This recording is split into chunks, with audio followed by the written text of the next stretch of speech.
Hello, beautiful soul. I'm Natalie Southgate. I'm the creator of Chakra Dance. I just today want to have a very quick chat about chakras and chakra dance, how chakra dance really helps us with the chakras. And there's so many different books and theories and information out there on the chakras. And I'm sure if it's a subject that you're passionate about, like I am, you've kind of explored them all. But one of the most, I guess, potent ways for me to look at the chakras is I see them as being like these seven different inner worlds that we all have, these seven different inner landscapes. And each one really is like its own world and has like a key, a gift for us from each of these. And each of these seven worlds, each of these seven gifts are just as important as each other. And really, in life, we really do want to discover and experience each of these.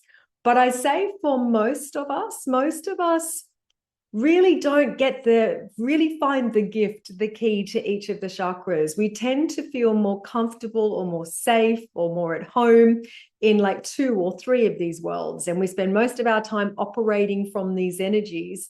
And then these other worlds are kind of not as, we don't live in them as much. We don't really know much about them. And they're the parts of ourselves. And, a big part of this soul journey, this human journey we are on, I believe, is to really find the fullness of who we are. And this is what Carl Jung talks about a lot. He calls it the process of individuation, which is really this process of becoming whole. And that's what this map of the chakras shows us how to do. And I guess there's all sorts of reasons, like why aren't we just here with all of these gifts? And we are. But what happens is we go through things in our lives, and they can set up what I believe are like resistances to going into different worlds. And this comes from all sorts of things. There may have been trauma you've experienced. There may be ancestral wounding. There might be cultural conditioning. Sometimes there's even been a physical injury, an emotional injury, that's a spiritual injury that's sort of stopped this connection.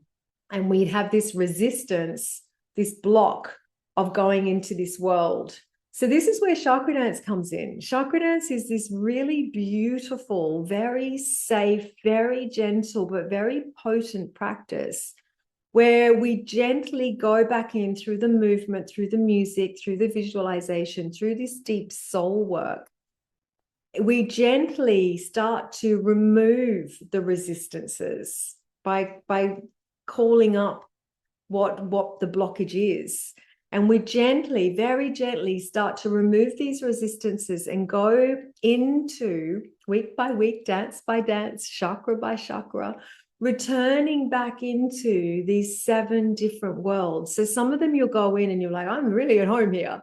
And others you'll go in and it'll be like, oh, wow, I don't really know this. There's some discomfort here. There's some old memories that are sitting in here that I'm not sure about. This is the process. It's this unraveling, but really gentle.